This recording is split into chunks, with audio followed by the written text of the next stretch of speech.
cheating wife didn't regret the affair with my best friend, so I decided to ruin their lives and forced them to publicly confess the affair. Craphead and Sarah have been like family to my wife and I for several years, practically ever since we moved in across the street from them. The four of us were extremely tight. Our kids are the same age as theirs and are all good friends. We were one big family unit. We did dinner together a few times a week. We went on vacations together. I truly saw Craphead as a brother, and my wife and Sarah were very close too. 5 months ago, I was completely blindsided by the discovery of an affair between my wife and Craphead. My wife had left her email open on our computer, and I saw an email from her to her longtime therapist saying that Craphead would be joining her at an upcoming session again. WTF? My mind started racing. Why in the world would Craphead be going to her therapy sessions without my knowledge? I did a search and found some other emails to and from the therapist proving that Craphead had been going to sessions together with her for about 6 weeks. I checked our mobile phone account and discovered that, since late summer, they had been exchanging hundreds of texts every day, peaking at nearly 500/day by the holidays. Speaking of the holidays, my wife and I hosted both of our families, parents, siblings, etc., for both Thanksgiving and Christmas dinner, and Craphead and Sarah joined us either for dinner or after dinner on both holidays. Text records showed that the entire time that they were at our house celebrating with our families, my wife and Craphead were texting each other across the room. They were doing that pretty much every time the four of us hung out for months. And, all day every day just in general. But what bothers me the most is that they were doing it with Sarah and I right there.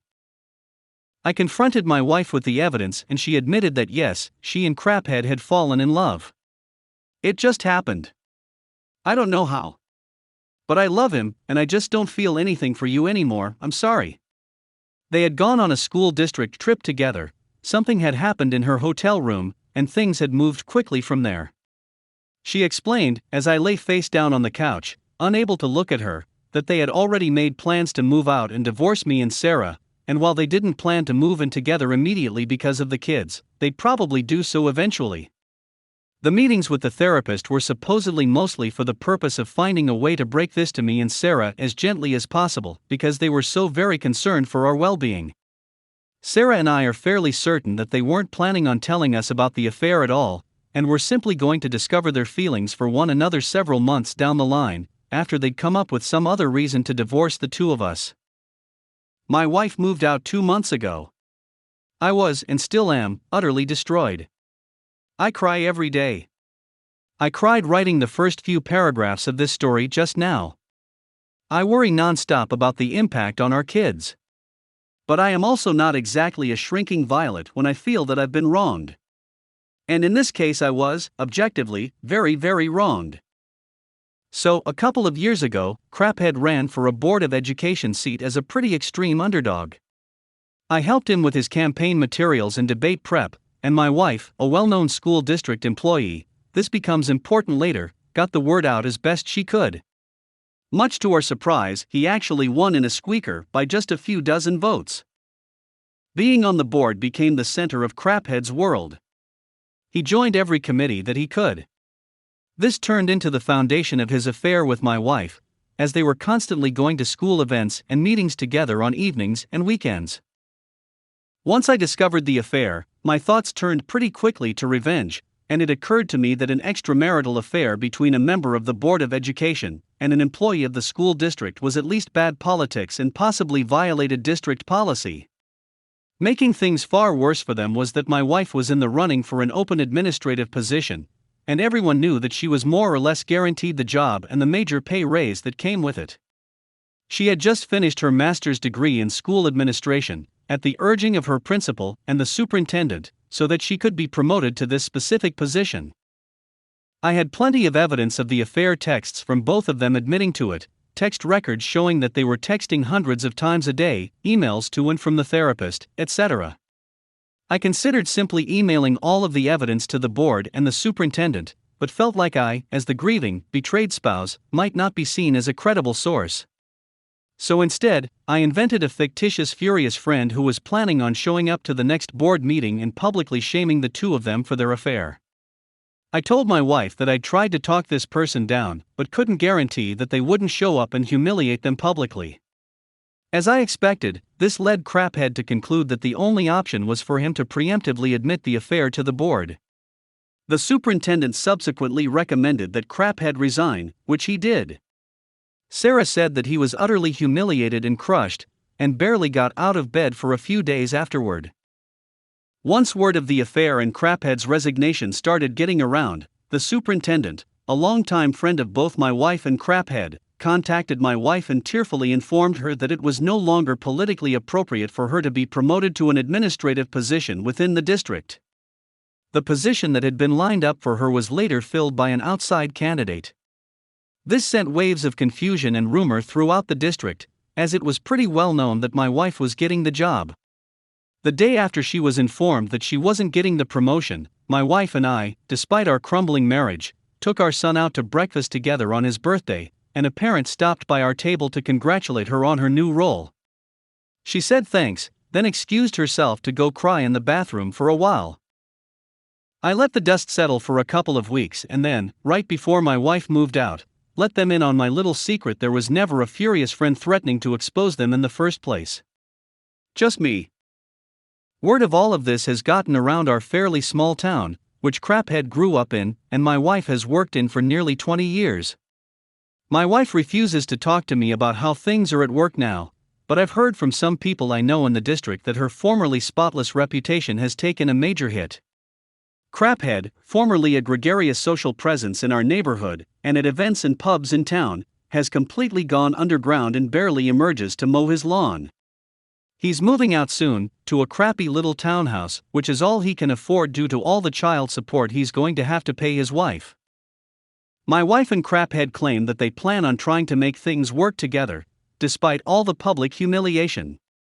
I wish them lots of luck with that.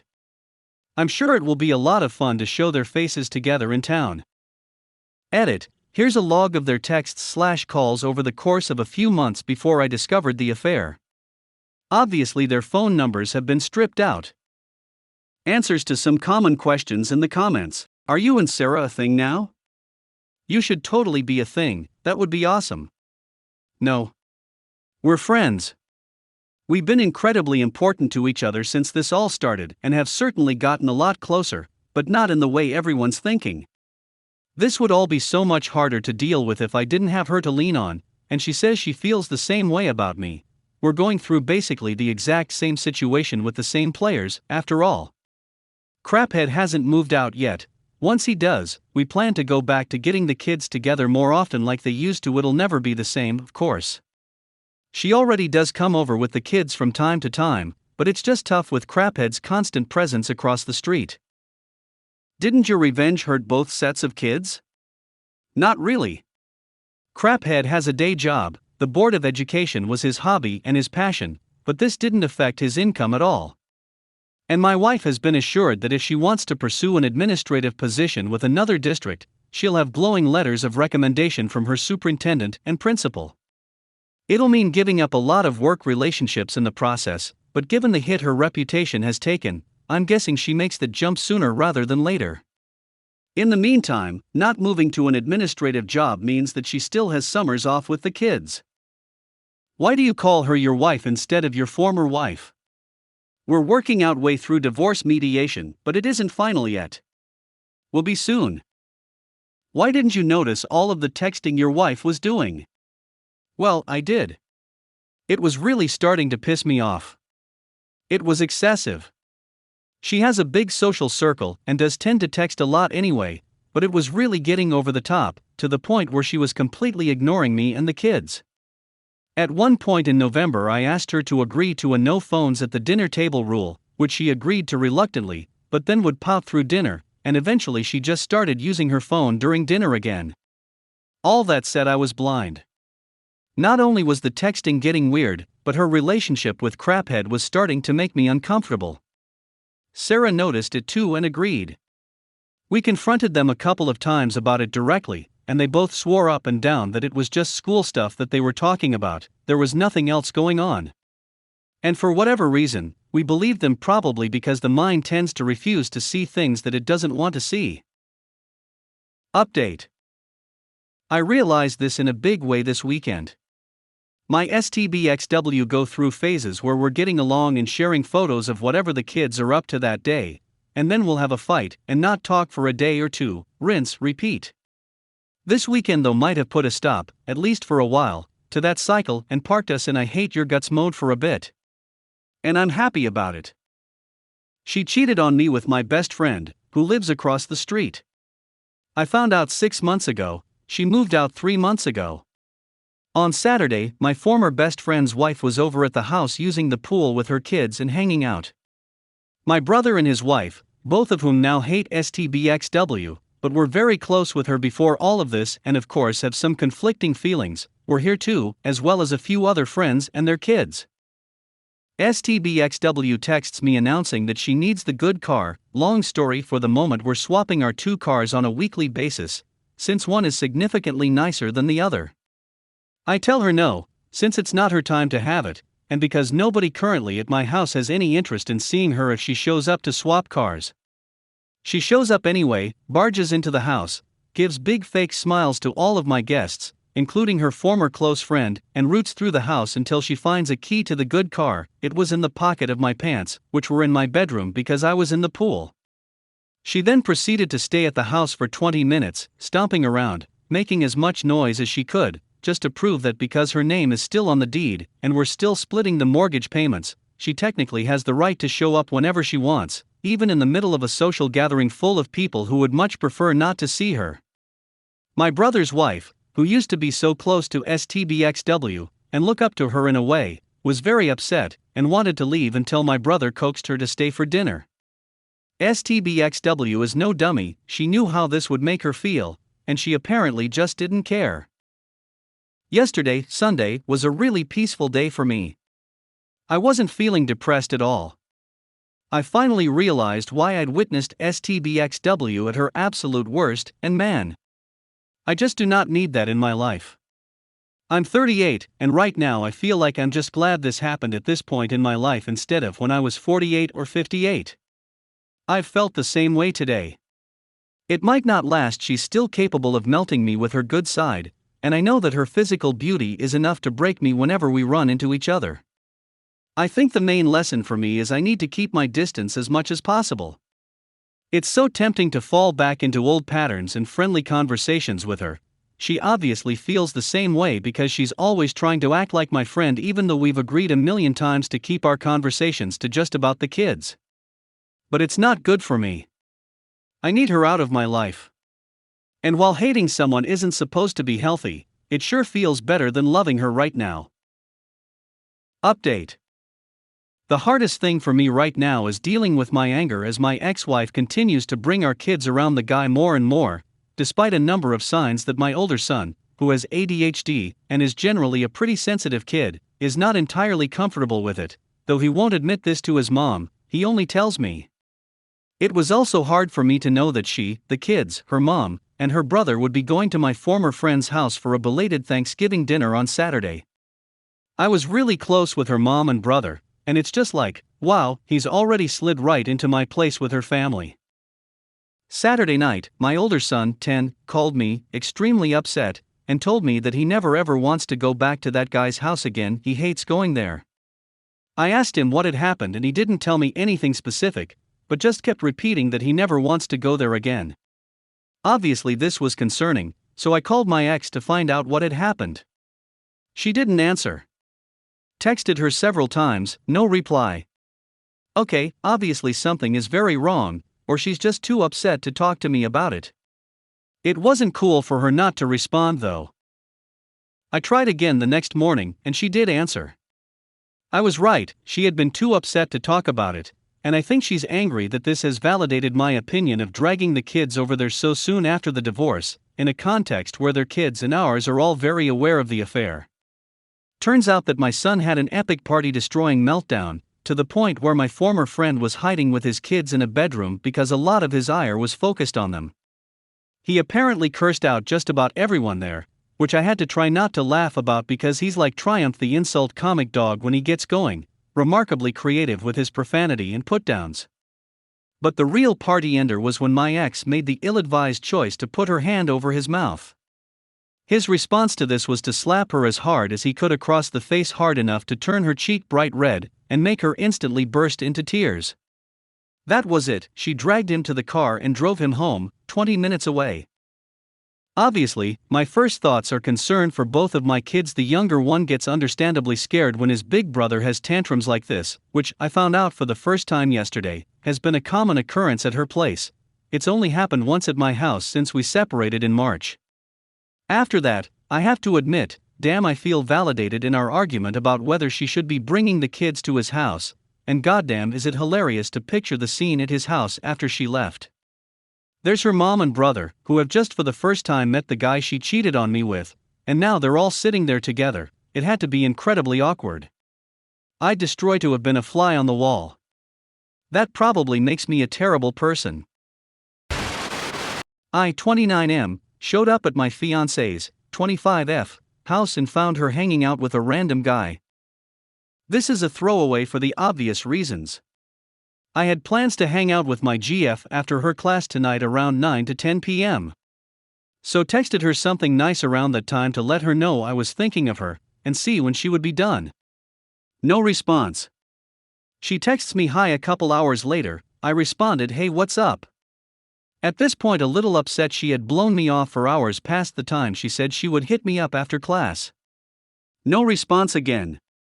This time for the rest of the night. I was starting to get worried. BC, I know she leaves campus late, and it can be sketchy in that area sometimes. I text her and call her a couple more times, no response. At this point, I'm definitely worried and text her I'm gonna stop by to make sure she's all good. She's a girl, and lives alone and just 5 minutes from me. So I swing by and all the lights are on. I walk up to the front door and knock. She comes out looking surprised. Steps outside, oddly. I say, what's up? I was worried you weren't okay. I never heard back from you, and you kinda bailed on our plans. She then says, oh sorry, I've been hanging with some friends from school. So I ask, is someone in there right now? And she tries to casually play off, yeah, there is a guy from class over, we've been hanging out talking about our class. Mind you, it's 2 a.m. She then asks me to come in, and if I want to meet him. I say yes. I come in and meet this guy who looks a bit startled. Introduce myself, and then they start catching me up on what they were talking about. My GF is acting pretty odd, like super causal that the fact I just showed up at 1:30 a.m. after she's been ignoring me, and there's a random guy I don't know there. She's acting like it's no big deal. Within 20 minutes I decide I'm going home, and ask her to walk me out. I then ask her to make the guy leave. BC, there's no reason to be there that late. She says no, we were in the middle of a conversation. I try explaining to her this isn't cool with me, and makes me uncomfortable, and she doesn't seem to care one bit. She just says, I'm not gonna argue with you another this while someone is right here, we can talk tomorrow. And then walks back inside. I tried not to make a scene and be respectful of her house, while still letting her know it wasn't cool. Am I crazy, or are those serious red flags, and am I being naive here? I have to talk to her tomorrow, and am not sure how to approach this. Update. This all happening a couple days before what would have been our anniversary. I obviously should have seen the signs from the first post, but the first part of this update is letting you guys know that I initially did not end the relationship. What a regret. How I handled it was we met the next morning to talk, and I let her explain her side of things. She explained that other people were at the house that night earlier, and she was going to be hanging around with kids from class sometimes now that school has started. Keep in mind, she is 25, and going back to school now, and most these kids are around 19 to 22. Nothing super serious as far as class load is concerned. She is studying theater at a community college. I explained to her why all signs point to that being a major red flag. She somewhat hears me out and apologizes for not better communicating her plans that night, but defends herself that hanging out with friends from class is not wrong. So in the future she would communicate better about her plans, and do a better job not making me feel concerned. I was obviously angry and upset about the previous situation, but I did truly love this girl, and was willing to give things a chance to progress forward and her show me the positives changes. We had continued our relationship and everything was going good for the most part. Then recently communication did not seem to be going the best, and there were some signs that she wasn't giving as much effort into the things we spoke about before as she had promised to do.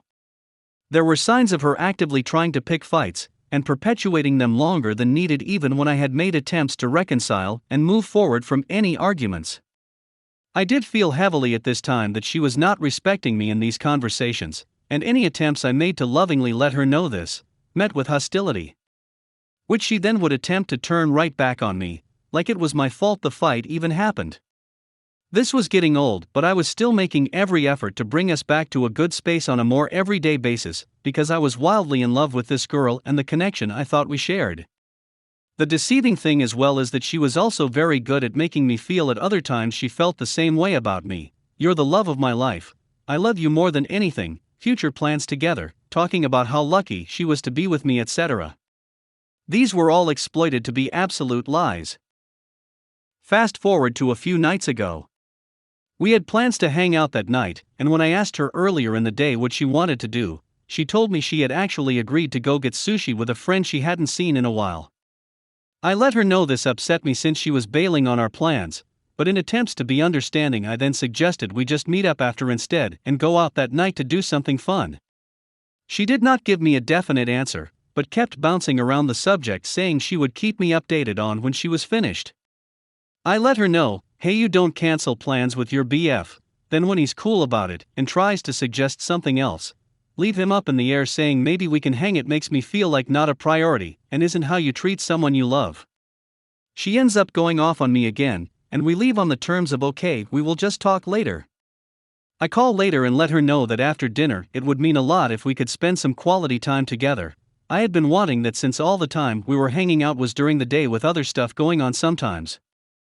She calls me after dinner around 9:30 p.m. and lets me know she is home.